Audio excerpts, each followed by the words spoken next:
Hi, welcome to Golden Years. I'm Lori Betts, and this month I am interviewing Rhonda Wurgler from Children's Center, Medina County, and she's going to share with us what is happening in her world. So come on back and we're going to give you some information.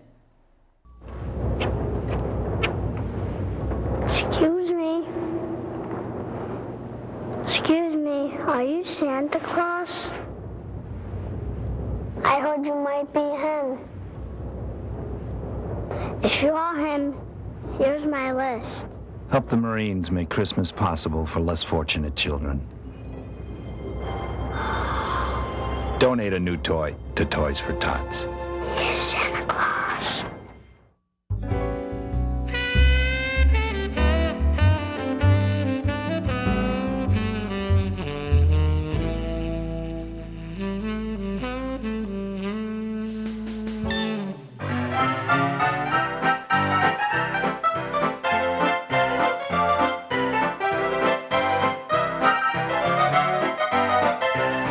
Welcome back to Golden Years. I'm Lori Betts, and I am interviewing Rhonda Wurgler from the Children's Center, Medina County. Thank you for joining me this month, Rhonda. Thank you, Lori. I appreciate you inviting me to come speak about our organization. So we're going to start out because I'm in the medical world, and when Robin had called me for some information about our product, I was completely unaware of what exactly your organization does. And it sounds like a great piece in Medina County. Yeah, so at our organization, we're actually a child advocacy center, the Children's Center of Medina County, and any child that discloses sex abuse within the county, anywhere within the county, comes to our center for a specialized interview, a specialized medical, and then mental health referrals when they leave the center, so that they can continue help and fill in the gaps. So we do have a medical piece, so the child will come in for an interview, talk about what's happening in their life, why they're not safe.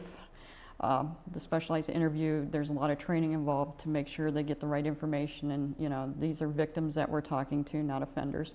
Is there an age Anywhere limit? for interviewing is anywhere between 2.5, 3 to 18.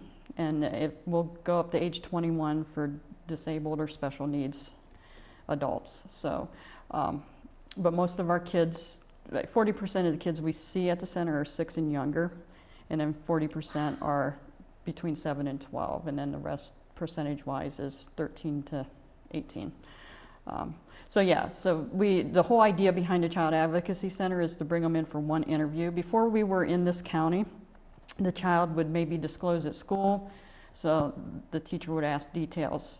Then they would disclose, then the principal would say what's going on, or the counselor, and then the social worker would get involved, and then law enforcement. So by this time, 5 people have asked them the same questions, and that child's repeating that story, and they could be getting re-traumatized, or if they're really young, changing their answers, because if you're under 6, developmentally, if you get asked the same question over and over, eventually you change your answer because you're like, apparently I'm not giving the right answer, which for a defense attorney in court is a dream to get that offender off of those charges. Oh, definitely.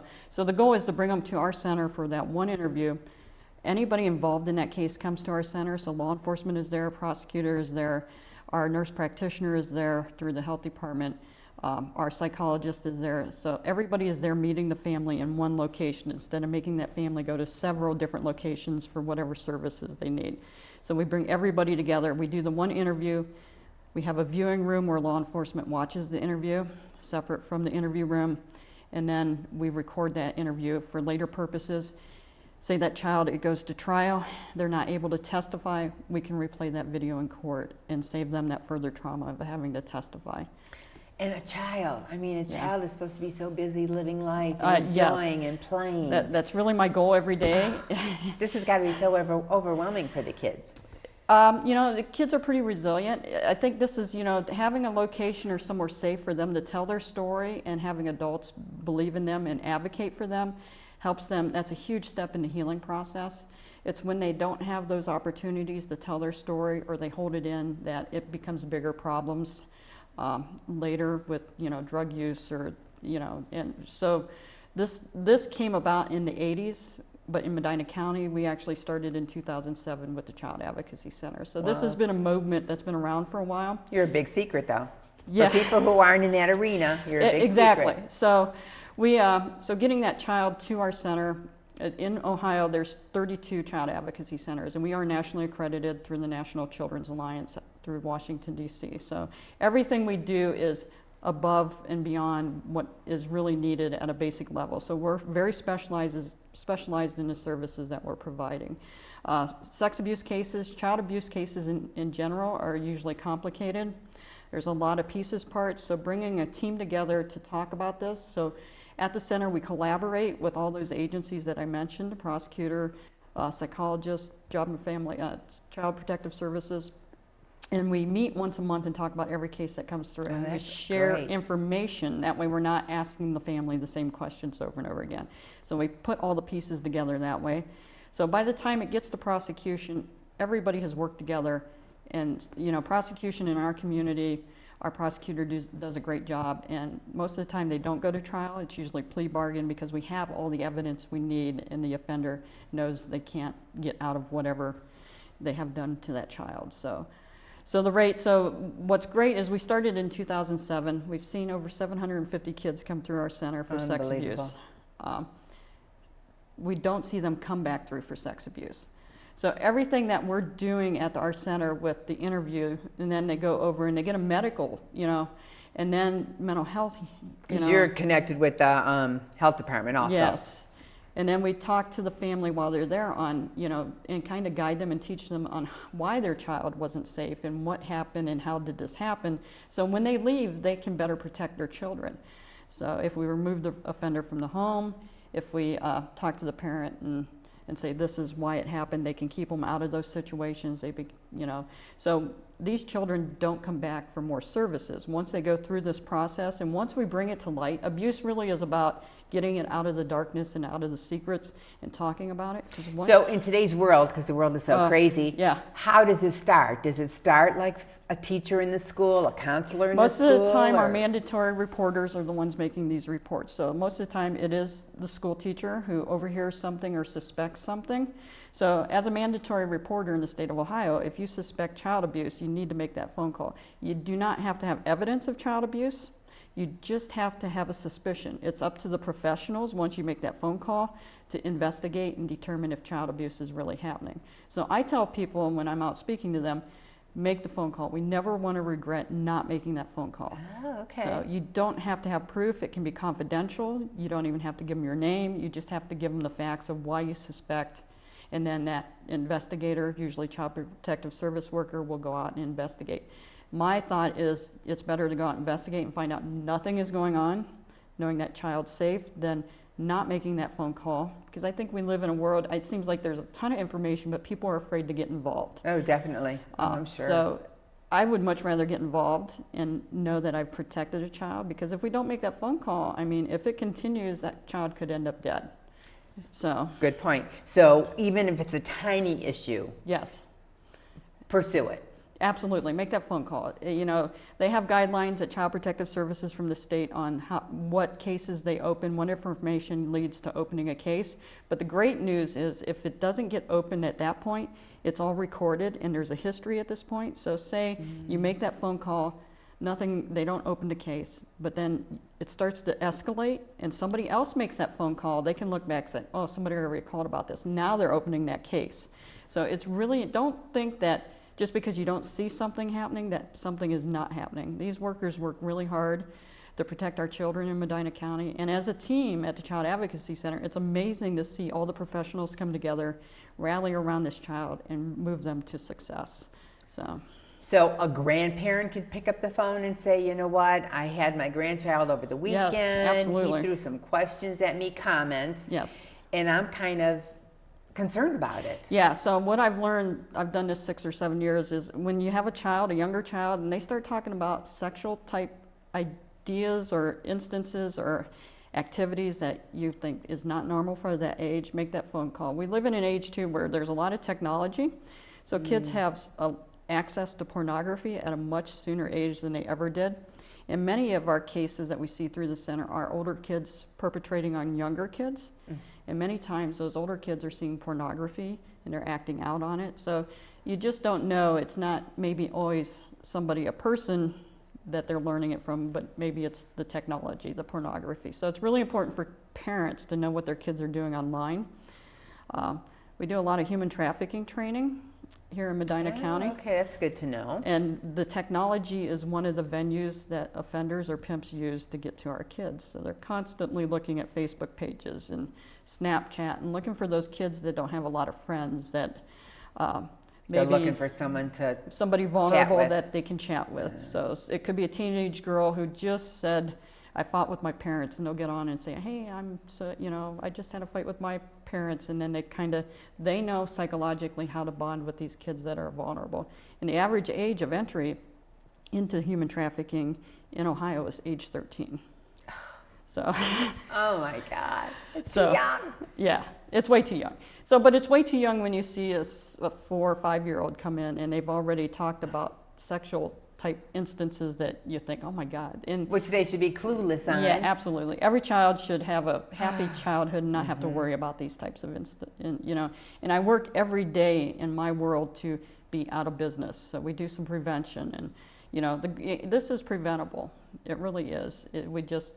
There's not enough funding. There's not enough people out there on the front lines to do that. So when you say you fund or education, seminars or? Yeah, we do a Stewards of Children program where we go out to anybody that works with youth to teach them how to prevent child sexual abuse. So if they say it's a youth group and you're at a church and you have a bunch of folks that do like Sunday school with the kids, we can do this program where we can teach them the 5 steps on how to prevent child sexual abuse. So we can give them the tools that they can see it before it happens, what kind of policies they need to put in place to protect the kids and protect themselves. So we can do that with any group that serves youth or deals with youth. Parents, I took it many, many years ago, and it really opened my eyes. I never realized that, once my son became old enough and started doing sports, I was the parent that always stayed and watched, but a lot of kids just get dropped off, and in today's, you don't know who that coach is.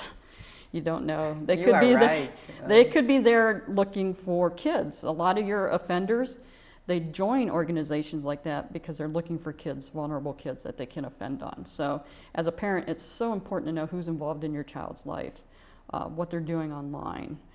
There's just so much around them that can really trip them up and mess them up that, as parents, we have to be involved. Especially if they had a bad day with mom and dad. Absolutely. They're going to go to that computer, and like you said, Yep. They're going to say, woe is me, and this Right. is my life. And Yeah, and it takes just that one conversation. These pimps are really good at what they do. We find, in the years I've done this, a lot of the teenage girls will meet 20-some-year-old boys on apps, like Tinder was one of the big ones, and they will sneak out of the house to have sexual relations with them. In Summit County, we actually had a girl do that, and he drugged her and pulled her into human trafficking. So you do not know who is on the other side of that line. And it took the mother, she rescued her daughter, but it took a good 2 weeks to get all the passwords and talk to all the friends that she was talking to on social media to try and figure out who this person was that she was talking to that drugged her that night. So crazy world. it is a crazy world. And it's hard to be a child because you have the competition at school that, yeah. Susie is number one, Right. and who's, the top person in the class and everything. Well, and I think in today's world, when we were kids, we'd go home from school. There was no social media. So when you left school, you left school. In today's world, you don't leave school. Whatever conversations were happening at school are continuing that evening on social media. So You're right. So they don't have that Definitely. opportunity to ever, get that break that might stop them from thinking about what happened that day in school, or, it just kind of prolongs and moves forward. So, Amazing. Yeah.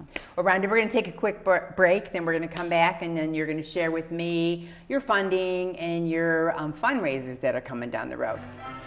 So come on back, and we're going to give you more information.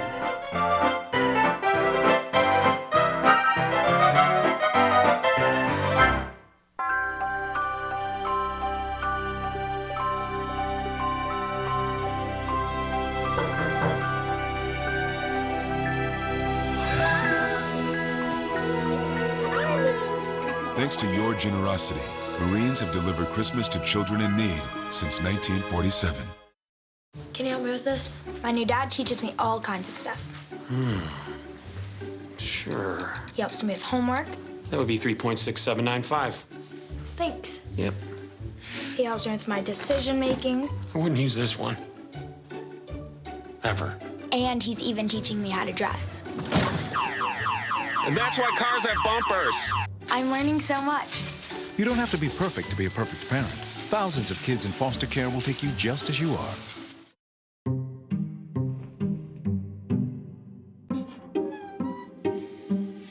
The smallest moments can have the biggest impact on a child's life. Ready or not, here I come. Take time to be a dad today. Welcome back to Golden Years, and I am interviewing Rhonda Wurgler from Children's Center of Medina County. And she is giving me some wonderful, valuable information. I'm curious, okay, so after you interview this child or children, what if you feel they cannot go back into their home surroundings? And so for the sex abuse cases, most of the time they can go back home. We're able to remove the threat or what's not keeping them safe. The offender is easily removed. Many times it's a live-in boyfriend, or if it is a father, grandfather, we can get them in prison or in jail in that amount of time. But we remove the child and they can be with their non-offending caregiver. If it's a physical abuse case or a neglect case, those are the cases where the parents are removed. The child is removed from that parent because they're being put in situations where they're not safe. So in the last couple years, because of the opiate addiction, so at the Children's Center, we also provide space for foster care visitation for Child Protective Services. The caseworker comes over. We're very family friendly. We have 2 playrooms, a full kitchen, a dining room, and they can come over and the parent will meet the child at the house. The foster parent will bring the child and a caseworker will come and they'll supervise a visit for about an hour and a half to 2 hours. And the goal is to get that child back with their parent. But in the meantime that they're separated, there's a lot of time that they're working with the parent, but we need to keep that connection going with that parent at that time. Our location is fantastic for visits because it's very child friendly.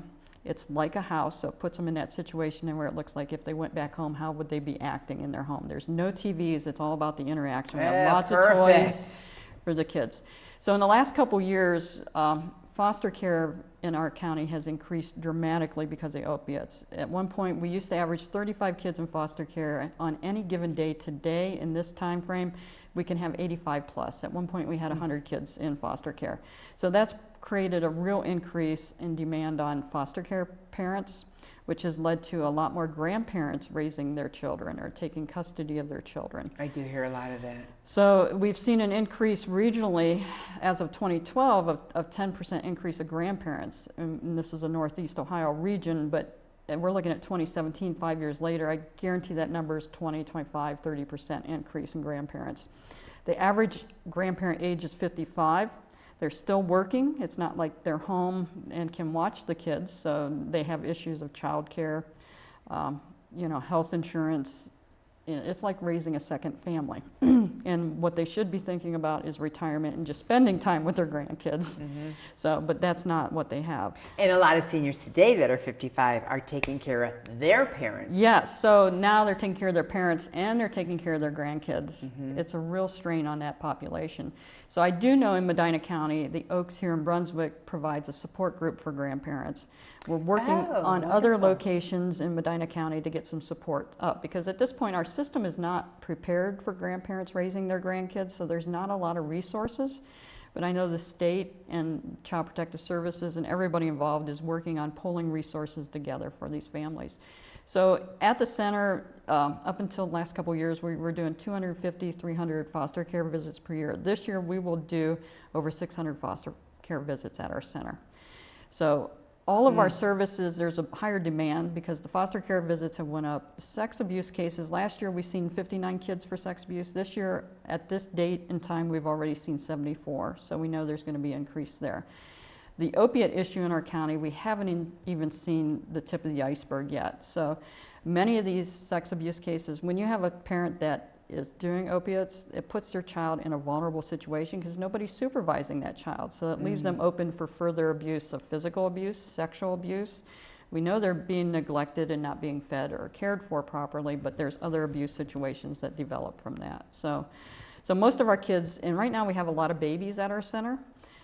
Any child in Medina County is born is tested for opiates. So we're getting a lot of babies that right at birth being tested positive for opiates. So they remove that child immediately. So our center is set up from birth all the way to 18. We can have, and we have the 2 playrooms. We can do 3 visits at one time during the summer. We have an outdoor play area. We have an Eagle Scout that built us a playhouse in the backyard, which is phenomenal. The kids love it. And then we have a new project, Eagle Scout, next weekend, dropping off a huge picnic table and some benches for the families to utilize while they're there on their visits outside. And like I said, and like you said, I mean, the need is out there. Yes. I mean, in today's world with the drugs and everything, yes. I mean, you got to remove that child from that situation. Absolutely. And the poor teachers, I'm thinking when you were talking about, you know, the counselors and the teachers, they're there to teach a class. Right. And they have to be so aware of what's going on in this child's mind. Yeah, it's really hard on a teacher, but I like to look at it this way too, that if you're a child and you're living in a house where you're not getting the support you need and you're vulnerable, you go to school hoping that teacher is going to notice something or see something. Good point. So many kids don't verbally talk about the abuse, but in their actions, you can tell something's happening. So I think it's one more pressure that we put on teachers because they are mandatory reporters, but they are with those kids for a long period of time, but they really have to be observant on what actions the kid's portraying. And, you know, because most kids 6 and under, probably 8 and under, verbally, they'll test it a little bit, and if the adult they're talking to doesn't respond, they never mention it again. And then it comes out in actions. And we're seeing, there's been some studies with trauma, that any child or any person, everybody experiences trauma, but everybody experiences it differently. So for a child that's been sexually abused, witnessing domestic violence, any type of trauma like that, if we don't address it and work on what's causing their later reactions, we get a lot of teenagers that act out, and we can't look at them as they're bad kids. We need to start looking at them as something has happened in their life to trigger this behavior. We need to go back and look at that. If we don't, when they go to adulthood, they have much higher possibility of drug abuse, cancer, all kinds of health issues. So if we can address it early, you know, we're saving so much money and resources later on if we can get to it early. So I know a lot of our schools and a lot of our organizations are becoming trauma-informed care. I've started a committee in the county bringing professionals together so that we can figure out how we can get the entire county on the same page, so we can look at these kids, we can look at adults, anybody that enters an agency, and know that this person probably experienced some trauma. We can't look at them as a bad person. We have to look at them, what have they been through and how can we help them move forward. So very interesting. Lots of stuff like that going on. Okay, so you are funded by the federal government. Yeah, we have some federal funding through the Victims of Crime Act money. Most of my staff, I've been able to bring in the specialized staff. I have a forensic interviewer, I have a case manager, I have an outreach coordinator, and then my position is mostly funded through the VOCA funding, which is federal funding on that level. That's probably about 40% of our budget is VOCA funding. About 40% is community funding through our events and fundraisers, through our annual campaign. At least 75% of all the money comes in goes directly back to the kids. There's not a lot of overhead. We're pretty frugal with our money. For us, the most important thing is making sure these kids have the services they need to succeed in life. So that's where all of our money goes. There's opportunities also for in-kind. So when we have foster care visits, think of it as at your house. So we always need like paper products, juice boxes, individually wrapped snacks, you know, stuff like that really goes a long way with our program. New toys periodically. You know, I like to give out socks when kids are in foster care. You know, even as adults, when you're not in foster care, who doesn't love to buy a pair of socks? So, so kids having an opportunity to have socks is just amazing. So there's all kinds of opportunities other than just monetary donations, but then we have fundraisers throughout the year. So what kind of unique fundraisers do you guys have? So we have 2 major fundraisers. One is going to be November 10th. It's a Friday. It's an art auction for our children at the center. So what we have reached out to local artists. We'll have about 40 pieces of local art in all the high schools. So we'll have some high school artists that will be providing art, and this will be at Williams on the Lake from 6 to 9, and we will be auctioning each piece of art off to anybody that comes to that event. So, and then in the spring we have a children's cup. Next year it'll be May. It's always the same night as the actual derby race.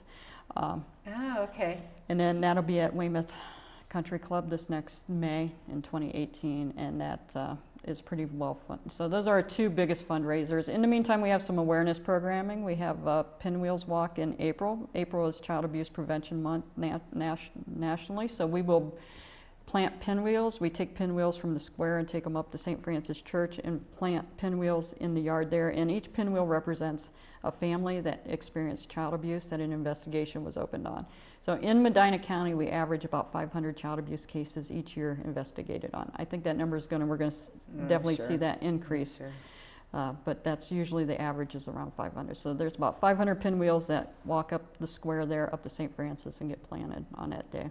And all these fundraisers are on your website. Yes, yes. User friendly. Yeah, our website is very user friendly. It's medinacountychildrencenter.org. You go on there, you can find out information about child abuse, our services, fundraisers and events, results from past fundraisers. We just at Hinckley Park this last Saturday, we did a run for our Human Trafficking Coalition. It's the Run to Freedom, which was actually started by two Brunswick High School graduates, Curdy Tolley and Nate Vermote. And it started in 2015. They came to me and said, we want to start this race and awareness. And I'm like, I don't know if I have time. And then they just kept coming to me, and I'm like, I gotta give these kids an opportunity to succeed. So we started in 2015, was the first race. Shortly after that first race, Nate passed away unexpectedly. So the following year, we renamed it the Nate Vermote Run to Freedom. And so this was our third year doing that. So we just did that last Saturday. So we put all the results of that on our website too, the race, who came in first, and all those runner details that everybody likes. When young adults come to you with an idea, you got to go with it. Yeah.